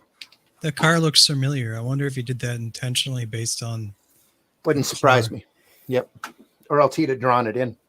Yeah, I think that's I can't remember the name off the top of my head, but there was this famous car enthusiast that used to do racing, and I don't remember which one it was. The Big Daddy Roth or something like that. I think that's probably, is that what it says? Old lady from Dodge. Yeah, I think it's the same guy, but he was famous for pushing the rules of breaking the rules of things and cheating and stuff. They said you can't have a gas tank, in the rules like certain size, right? So you have to refuel, it can't be too large. And then what he did was he didn't say anything about how big the fuel line could be. So he basically put this giant hose in the car, right? And got away skirting the rules there. And there's this funny story where he got kicked out of a race, and they're because of the fuel thing, and he threw the gas tank out and then drove home on the fuel line. Because he got mad and he's like, screw it, and just threw the gas tank and he just drove the car home.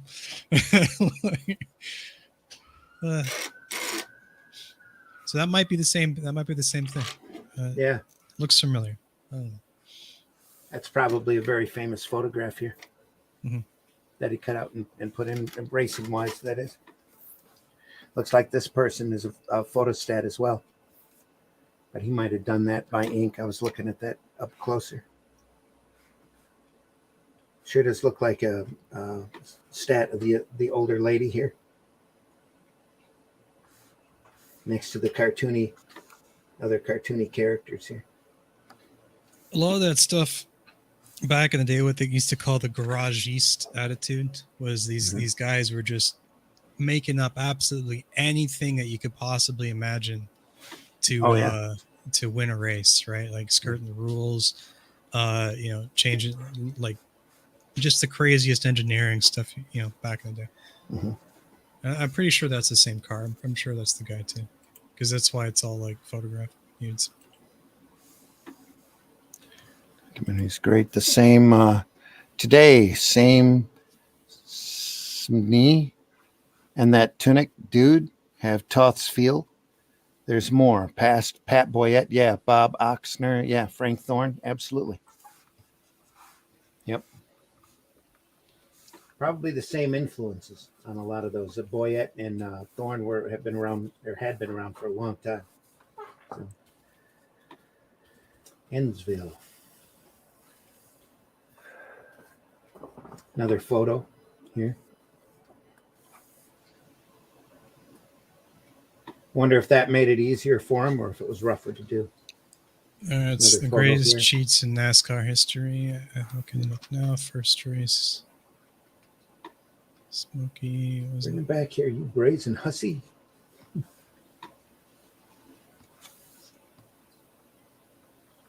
She must be talking to her. How He's thin all is the nervous and waist? stuff, looking at her.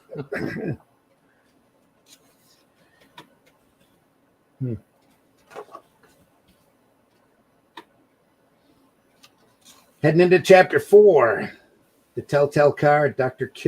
Kildare. Off of Dr. Kildare. This looks like something out of Mad magazine. It does. It's got that Mort Drucker almost feel to it. Yeah, right there. He's drawing caricatures here on purpose because of the Dr. Kildare TV show. Yeah. Only now it's an auto clinic. Oh,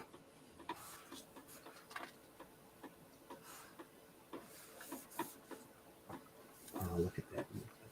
Just crazy. That's awesome, too. damn. Well, I couldn't find the story specifically, but yeah, racing is littered with cheats and sneaky, getting around the rules. Yeah.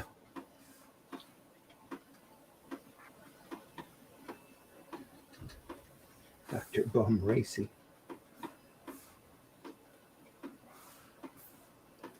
What's that tap in the background? Little Lincoln. That's the dripping here. Oh, okay. So I'm catching it in a bucket. Is it raining there? No, I think I've got a leaky refrigerator. I have to look at it. We just had the kitchen floor refurbished, and now I'm getting little leaks. Oh, Right from around where the refrigerator is. So That we have an old refrigerator. It's a little shorter than modern refrigerators because we had to get a refrigerator to fit the hole around the cabinets that were hand built Right. around it. In fact, we had to take out about a half an inch to get this refrigerator in, and sometimes the freezer congests and leaks a little. I think it's coming through the floor now, so I'm gonna have to pull the refrigerator out and take a look at it. It's so old, we're at a point where we're hoping it doesn't break down, because then we'd have to replace it. And that's going to be a major search to find a fridge that's just the right size. might end up with one of those mini fridges. Maybe. Little bar. The Telltale Car. Look at that. More Drucker influence there. That's really obvious here.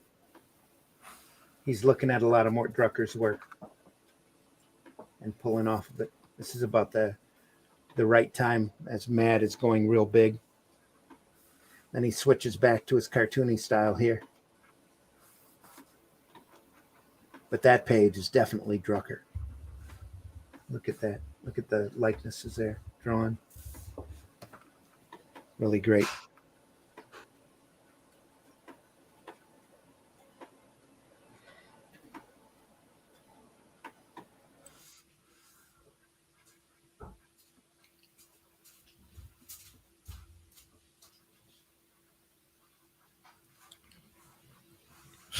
Funny meme I just came across.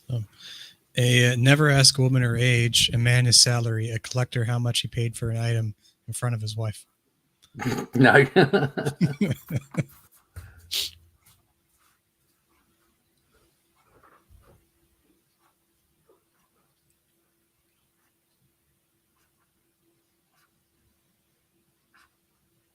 It's gone quiet again. Dead air. Yeah, I was doing two things at once. I was looking at the art and then got distracted. Randy's stopped his mic.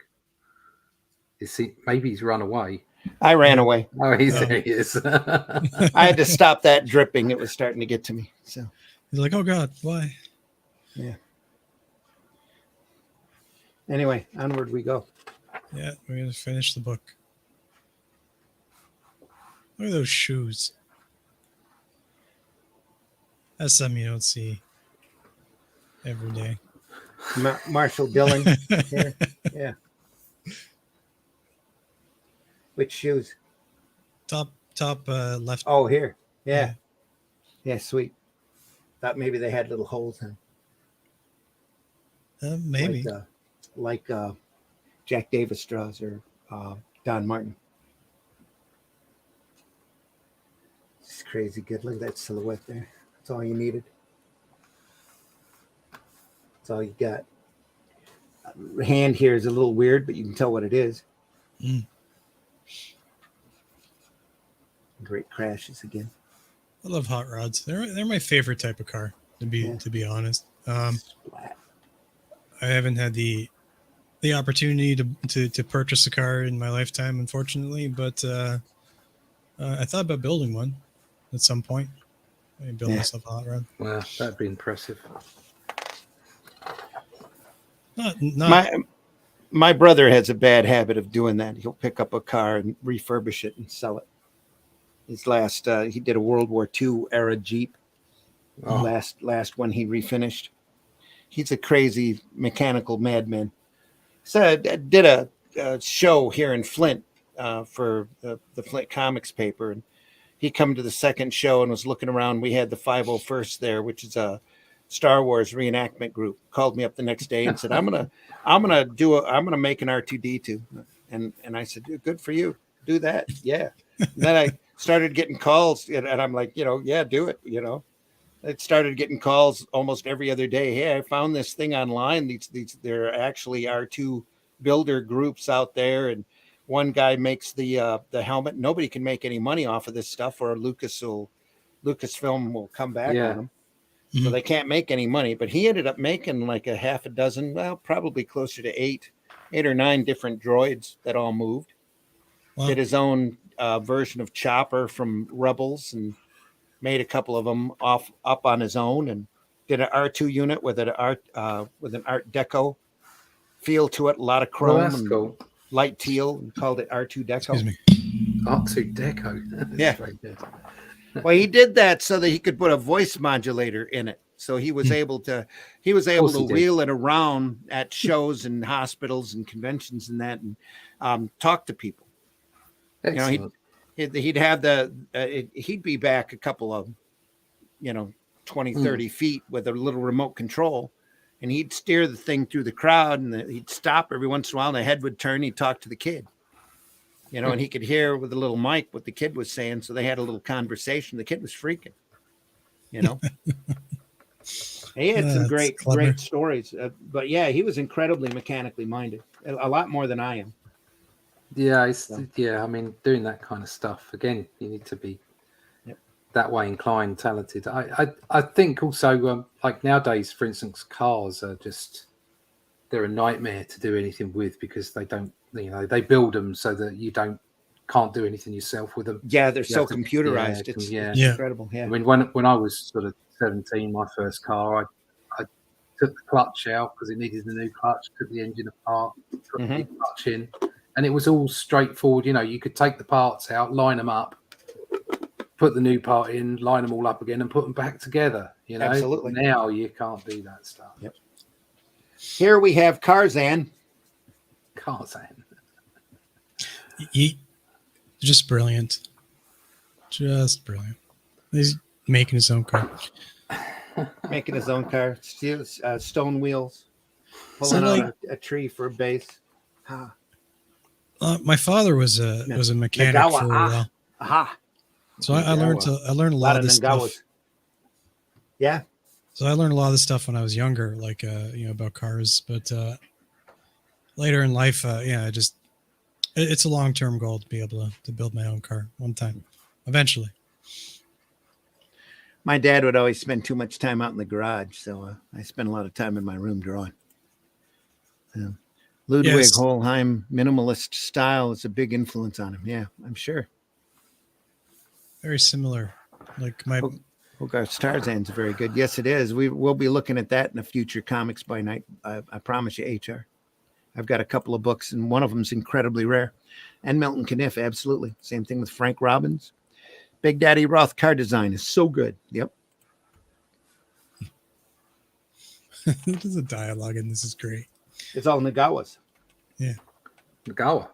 Oh, Nagawa. Nagawa. You know. Nagawa and grunts. his little car is grab some lion air tigers. Where you go? Nagawa, ho, ho, ho, put a tiger in your tank. Yeah, literally. It's an old gas expression. Just go out and beat out a tiger, drag him in, put him in the car. Yeah. Now go. Then we have Tarzan of the Ape Hangers. Look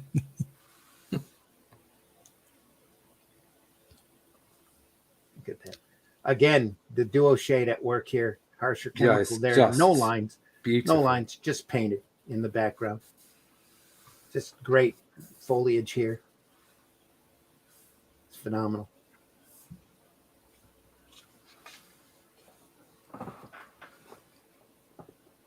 Wonderful silhouettes here. They tied up Tarzan, the natives, pygmy natives, dragging them out. You don't even have to show much, just silhouettes with eyes. Yeah. Yep. Probably It's get a, actually detailed there. You might not be able to see it because of the darker tone. I don't think that's dual shade here. I think he put a zip screen down on these guys. Made them really dark, almost too dark. you couldn't get away with something like this today, unfortunately. Well, not without triggering somebody, you know. I mean, you you look could at it in the legally context that do it. it's in.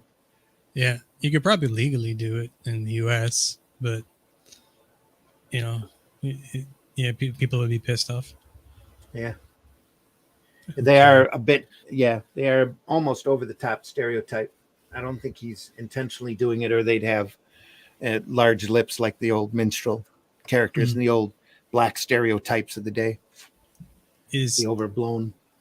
he doing a cultural script here, you think, or is he just doing it himself? He's probably doing it all himself. Okay. Yeah, I mean, in hindsight, I was really interested in the crime book and the Tarzan book and the history one, but I think this was the best choice. We'll get to those eventually. We have time. So, and part of the fun of the show is showing off stuff like this, and it's always the most unexpected stuff that you pull the most out of, you know? Mm-hmm. That was one of the things whenever DC would do a Showcase Presents, there were some titles that I didn't care for at all, but I picked it up anyway, and they were always pleasantly surprising because there's a reason why they did each Showcase Presents and put it out there. A lot more than just money. They were using them as reference for Hollywood. So they were doing different properties and taking them to whatever producers and going, you should think about doing this. So you got an entire book of like the war that time forgot that has all these World War II guys fighting on a dinosaur island. Just crazy cool stuff. They got they just opened a library just around where I live, because I live on the outskirts of the city, and they in the section there they have a couple they have a graphic novel section. Mm-hmm. It's very limited, but one of the things is like a DC anthology of stuff. It's pretty big, thick. I'm gonna probably take it out sometime this week when I get a chance. Yeah, it all depends on what they're reprinting. Some of that stuff's really, really good, and some of it's kind of yeah. Even if it's mad, it's like, you know, there's layout stuff I can pull from and look at. And well, they did like House of Secrets, House of Mystery, a couple of volumes, and like I mentioned earlier in those showcase formats, and it's got everybody in it. Everybody's got everybody that was anybody back then. If they had a couple days free, they got, you know, they called up the DC offices and say, hey, I've got a week open. They'd send them a script. for a Mhm. for a short story that they'd stick in inventory and then just fill it out as they go along. Again, we're back to the old style format with just regular tails for the balloon, but look at that overhead shot there. That's fantastic. A little more dual shade. This one's got lines. Love that This is bottom right side on panel, but just like the story going on in it, just a whole panel with a story in it. Yeah. Yeah. And again, if you look close enough, the duo shade board that he's using is lines. You see that there? A little too close, Randy. There we go. There we Focus. are. Good. It's all cross hatching. If you notice, right in there on that door, the two different patterns.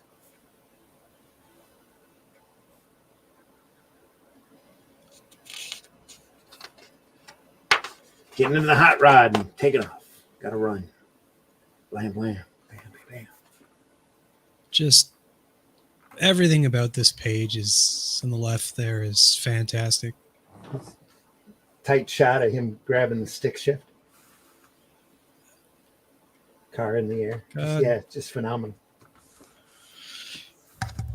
Well, The typical crime does not pay panel. Yeah. there you go. Hanging off the bars of the cell. Certainly does not pay. Onward to Doom Buggy. We're probably not going to get all the way through this again. It's a quarter two. I'm gonna have to shoot soon. Are you? Okay. Yeah. Well, we'll finish after this story. This Doom Buggy. Yeah. I mean, like, to be this is fair, zip. I think zip work here. No, dual shade right there. Yeah. we don't necessarily have to finish this No. kind of book. No. It's short stories. Look at that stuck in the dune. This is just too much. That's great.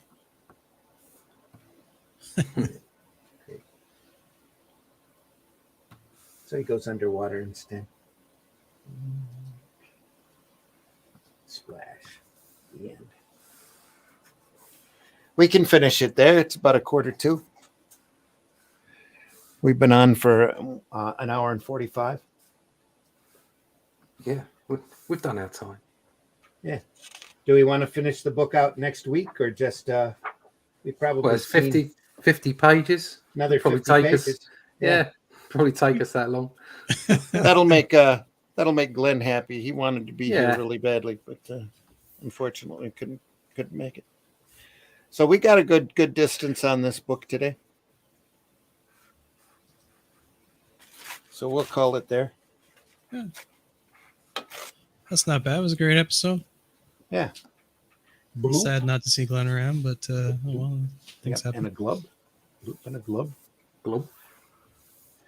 Folks, Glove, we've been looking through the book Toth, One for the Road. It's a collection of his cartoon and DragToon comic strips that he did for the magazine.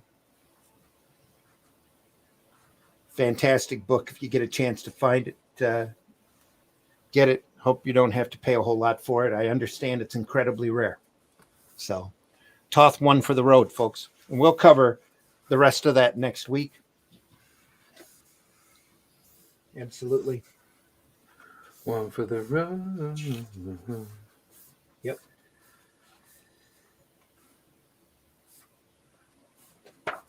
That was a lot of fun. Twas indeed. We'll mark it there. Good to go. All right. Whiskey, tell folks how they can find you. You can find me over there on the X, I guess it's called now, and under Bandit and Ricochet. Right there in the bottom left there, you can find my name. If you type that into Google or if you type it into X, the search bar there, you find me. I do 3D models and action figures. If you need some of your, if you're watching the show and you do comic books and you want an action figure made or a 3D model, any kind, send me a message and we'll get you hooked up. Cool. Cool thing. Russ, tell folks how they can find you. Yeah, you can find me at russleach.com. You can get connections to my merch. You can get death on a mug now. There you go. You can pick up Only Death Can Save Us. You can go back and see over on paniniuk.co.uk. You can pick up all the Doctor Who magazines that my work would have appeared in. The latest one being the Doomsday Special. And you can find out all about that there. You can sign up to my email list over at the site. Also, all my social media connections, sign up to my Instagram, pop a piece of artwork up there. Should be every day. I've been a little lackadaisical this week for lots of different reasons, but there's a piece of artwork up there every day, either archived or brand new. So you can get all of that over at russleach.com. Cool. And folks, I've been your host, Randy Zimmerman. You can find me over at aerocomics.store. Wearing a different hat today. I left my other hat out in the car and I'm too lazy to run out and get it. But you can find me over at aerocomics.store where you can get books like, not like that one. You can get books like Herobot Zero, Paragon. It's a great superhero story character I created. And Herobot Zero has 2 issues in Calico Shard. Also, soon, Fool #1 will be available over there as well. I have physical copies of that, and I will be at the really cool Comic-Con this weekend, starting tomorrow here in Flint, Michigan. So if you swing by, say hello, tell me that you saw the show here or that you watch us, and I'll give you a free funny book. So free Arrow comic available there. Just stop by, say hello, and get your comic. So other than that, you can catch us again next Friday. You can catch us on Saturday morning. We have a great episode done up. I brought out a whole stack of oddball Marvel comics to look through, and we kayfabed it just like we do here. And we got through maybe 6 issues of it. So I still have a stack about a foot tall that we still have yet to go through. So some great stuff like Doc Savage. Number 2. Look at that. Look at that Steranko cover. You can stare at that for a while.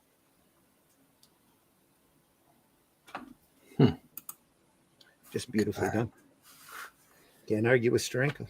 Anyway, lots more stuff over there. Sunday morning, 9 a.m. Miscellaneous Marvels is the title of the episode, and it's a good one. And the chat will be open. We just won't be reading from it because it's a pre-recorded show. Next week, everything's all live again. So we'll be back here next Friday to go through the rest of the Toth book. And next Sunday, probably more Marvels. So it'll be a good time. Fantastic. This hat looks a little goofy, doesn't it? Anyway, never mind. Remember, folks, if the women don't find you handy, or if they don't find you handsome, they should at least find you handy. I'm going to clip that. Yeah, I'll clip it.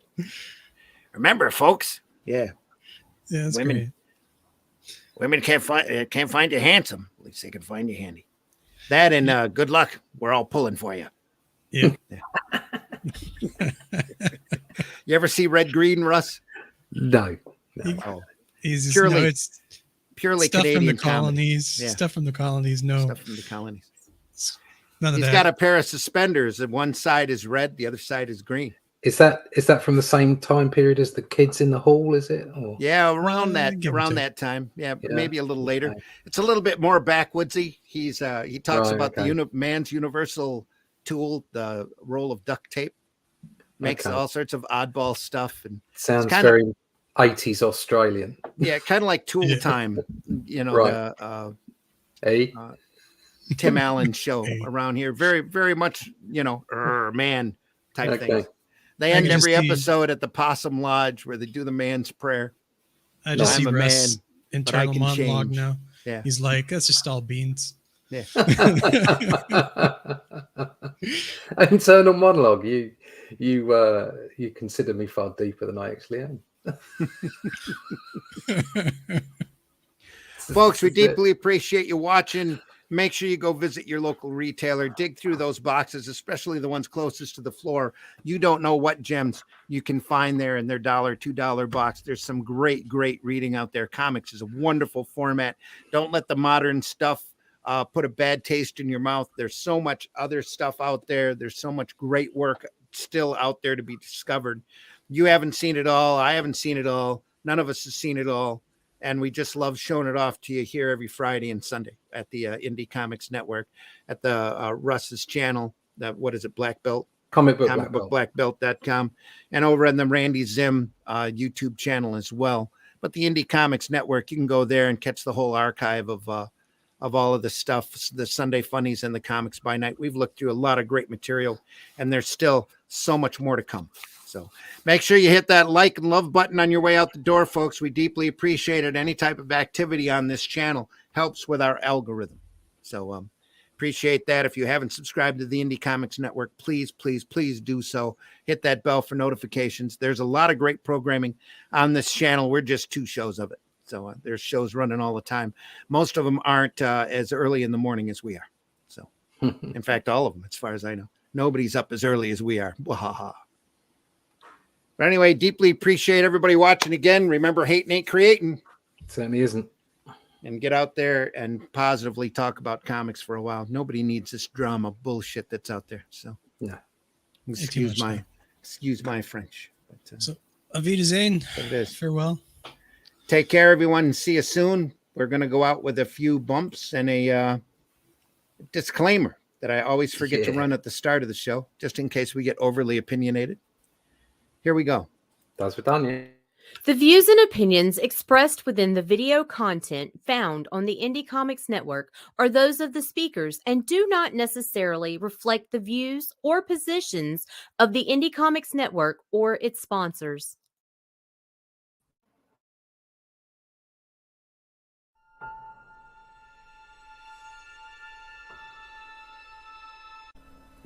The name Jack Kirby is pretty much synonymous with comic book art. The man was and is a legend, not only because he was one of the principal architects of the Marvel Universe and the co-creator of Captain America, the Fantastic Four, Thor, Iron Man, the X-Men, the Hulk, and the Silver Surfer, amongst many others, or because he was the originator of the epic Fourth World Saga, which gave DC Comics such an endearing villain as the diabolical Darkseid. But because, well, he was there pretty much at the beginning, back in the earliest days of the American comics industry.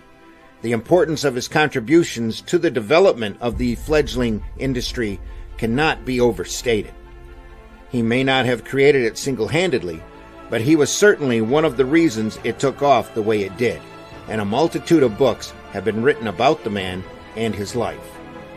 But this one is different. This is the story of Jack Kirby, the man and his life, but it's also the story of its author, Glenn B. Fleming, an artist whose own life and work has been shaped by Kirby, and of how he met him and what happened when he did. It is an intensely personal account of one man's quest to come to know his hero, and along the way, through a fascinating mix of anecdotes, personal photographs, and correspondence, it sheds new light on the man justifiably known as the King of Comics. And now, all this can be shared with the world in this book, propagated by New Haven Publishing and available in all leading bookstores throughout the world. Come along for the ride. You'll be glad you did. It's an epic journey. The cops are doing their job as long as they don't be mean to people who are actually being innocent. Then I'm all gravy, baby. Now on Sunday mornings, longtime independent comics creator Randy Zimmerman brings to you a podcast that talks about the lighter and more whimsical side of comics, the fun side of comics. That's right. Sunday Funnies is back Sunday morning, 9 a.m. on the Indie Comics Network on YouTube. Check it out. Special guests, great comic talk, good times. See you there. Look, everybody's entitled to be an idiot. How can you close me up? On what ground? I'm shocked to find that gambling is going on in here. You're winning, sir. Oh, thank you very much.